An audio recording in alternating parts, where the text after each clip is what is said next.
Hi all, welcome back to my mini vlog. ಇನ್ಮೇಲಿಂದ ಮನೇಲಿ ಸಕ್ಕರೆ ಬಳಸೋದು ಬೇಡ ಕಾಫಿ ಟೀಗೆಲ್ಲ ಅಂತ ಅಂದ್ಕೊಂಡಿದ್ದೀನಿ. ಹಾಗಾಗಿ ಬೆಲ್ಲನೇ ಯೂಸ್ ಮಾಡ್ತಿದ್ದೀನಿ. ಏಕೆಂತಂದರೆ ಹೆಲ್ತಿಗೂ ಒಳ್ಳೆಯದು ಅಂತ ಅಂದ್ಬಿಟ್ಟು. ವಿಡಿಯೋ ಕೊನೆವರೆಗೂ ನೋಡಿ, ಇಂಟ್ರೆಸ್ಟಿಂಗ್ ಆಗಿದೆ. ಹಾಗೆ ಅತ್ತೆ ಊರಿಂದ ಸ್ವಲ್ಪ ಸೊಪ್ಪನ್ನ ಕಟ್ ಕಳಿಸಿದ್ರು. ಇಬ್ಬರೇ ಇದ್ದೀರಾ, ಸಾಕಾಗುತ್ತೆ ತೊಗೊಂಡೋಗಿ ಅಂತ ಅಂದ್ಬಿಟ್ಟು.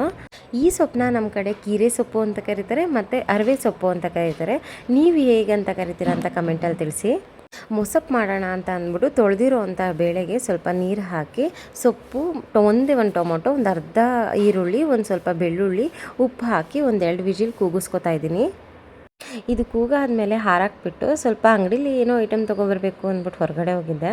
ಏನಪ್ಪ ಅಂತ ಅಂದರೆ ಅದು ತುಂಬ ದಿನದಿಂದ ಅಂದ್ಕೊಂಡಿದ್ದೆ, ಕಿಚನಿಗೆ ಈ ಲೈಟ್ ಹಾಕಬೇಕು ಅಂತ ಅಂದ್ಬಿಟ್ಟು ತೊಗೊಂಡು ಬಂದೆ. ಇದನ್ನು ನಾನು ಯಾವ ರೀತಿ ತೊಗೊಂಡು ಬಂದೆ, ಎಷ್ಟು ಅಮೌಂಟ್ ಕೊಟ್ಟೆ, ಎಷ್ಟು ಮೀಟ್ರಿದೆ, ಆಮೇಲೆ ಹೇಗೆ ನಾನು ಫಿಕ್ಸ್ ಮಾಡಿಕೊಂಡೆ ಅಂತ ಅಂದ್ಬಿಟ್ಟೆಲ್ಲ ಡೀಟೇಲ್ಡ್ ವೀಡಿಯೋನ ನನ್ನ ಯೂಟ್ಯೂಬ್ ಚಾನಲ್ ತೇಜಸ್ವಿನಿ ನಯನ ವ್ಲಾಗ್ಸ್ ಅಂತ ಇದೆ. ಇಂಟ್ರೆಸ್ಟ್ ಇದ್ದರೆ ಒಂದು ಸತಿ ಹೋಗಿ ಚೆಕ್ ಮಾಡ್ಕೊಳ್ಳಿ. ತುಂಬ ಯೂಸ್ಫುಲ್ ಆಗುತ್ತೆ ಅಂತ ತಿಳ್ಕೊತೀನಿ. ಯಾಕೆಂತಂದರೆ ತುಂಬ ಕಡಿಮೆ ಬಜೆಟಲ್ಲೇ ನಾನು ತೊಗೊಂಡಿರೋದು. ಕೊನೆಯಲ್ಲಿ ನನ್ನ ಕಿಚನ್ಗೆ ಹಾಕಿದಾಗ, ಫಿಕ್ಸ್ ಮಾಡಿದಾಗ ಈ ರೀತಿ ಕಾಣಿಸ್ತಾ ಇತ್ತು. ಇಂಟ್ರೆಸ್ಟ್ ಇದ್ದರೆ ಒಂದು ಸತಿ ಚೆಕ್ ಮಾಡ್ಕೊಳ್ಳಿ.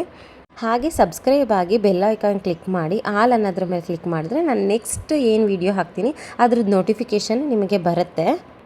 ಹಾಗೆ ಸೊಪ್ಪು, ಟೊಮೊಟೊ ಮತ್ತು ಬೆಳ್ಳುಳ್ಳಿ, ಈರುಳ್ಳಿನ ಸಪ್ರೇಟ್ ಮಾಡಿಕೊಂಡು ತೊಗೊಂಡು ಸ್ವಲ್ಪ ಕಾಯಿ ತುರಿ, ಆಮೇಲೆ ಸೊಪ್ಪನ್ನ ಏನು ಬೇಯಿಸ್ಕೊಂಡಿದ್ವಲ್ಲ ಅದನ್ನೆಲ್ಲ ಹಾಕ್ಕೊಂಡು ಒಂದೇ ಒಂದು ಸ್ಪೂನಷ್ಟು ಬೇಳೆ ಸಾಂಬಾರು ಪುಡಿ ಹಾಕ್ಕೊತಾ ಇದ್ದೀನಿ.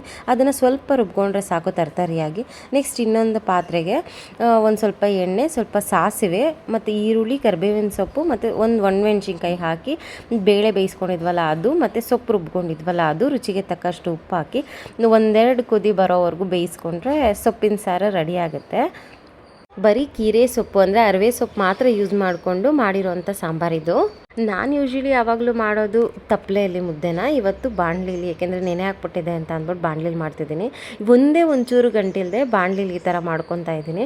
ನೀವು ಯಾರಾದರೂ ನಂತರ ಈ ಥರ ಟ್ರೈ ಮಾಡೋರಿದ್ದರೆ ಕಮೆಂಟಲ್ಲಿ ತಿಳಿಸಿ. ಏನಂದರೆ ಒಂದು ಸ್ವಲ್ಪನೂ ಗಂಟಾಗಲ್ಲ, ಕುತ್ಕೊಂಡು ತೊಳ್ಸೋದಕ್ಕಾಗಲ್ಲ. ಕೆಲವ್ರಿಗೆ ಮಂಡಿ ನೋವು ಇರುತ್ತೆ, ಕೆಲವರು ಏನೋ ಒಂದು ರೀಸನ್ ಇರುತ್ತೆ ತೊಳ್ಸೋದಕ್ಕಾಗಲ್ಲ ಅಂತ ಅಂದವರು ಈ ರೀತಿ ಕಟ್ಕೊಳ್ಳಿ. ಒಂಚೂರು ಗಂಟಿಲ್ಲ, ಈಸಿಯಾಗಿ ಮುದ್ದೆ ಮಾಡೋಕ್ಕೆ ಬರಲ್ಲ ಅನ್ನೋರು ಈ ರೀತಿ ಫಸ್ಟ್ ಟ್ರೈ ಮಾಡ್ಕೊಳ್ಳಿ. ಒಂಚೂರಾದರೂ ಗಂಟಿದೆಯಾ ನೋಡಿ, ಎಷ್ಟು ಚೆನ್ನಾಗಿದೆ ಅಂದರೆ ನಾನು ಯಾವುದೇ ರೀತಿ ತುಪ್ಪ, ಎಣ್ಣೆ ಏನು ಯೂಸ್ ಮಾಡಿಲ್ಲ. ಎಷ್ಟು ಸಾಫ್ಟಾಗಿ ಬಂದಿದೆ ಅಂದರೆ ತುಂಬ ಚೆನ್ನಾಗಿ ಬಂದಿದೆ. ಇನ್ನೂ ಹೆಚ್ಚು ಯೂಸ್ಫುಲ್ ಆಗೋವಂಥ ವೀಡಿಯೋಸ್ ಬರ್ತಿರುತ್ತೆ. ಹಾಗಾಗಿ ಫಾಲೋ ಮಾಡೋದನ್ನು ಮರಿಬೇಡಿ. ಹಾಗೆ ಯೂಟ್ಯೂಬಲ್ಲಿ ಸಬ್ಸ್ಕ್ರೈಬ್ ಆಗೋದನ್ನು ಮರಿಬೇಡಿ. ನೆಕ್ಸ್ಟ್ ವೀಡಿಯೋದಲ್ಲಿ ಸಿಗ್ತೀನಿ. ಅಲ್ಲಿವರೆಗೂ ಟೇಕ್ ಕೇರ್, ಬಾಯ್ ಬಾಯ್.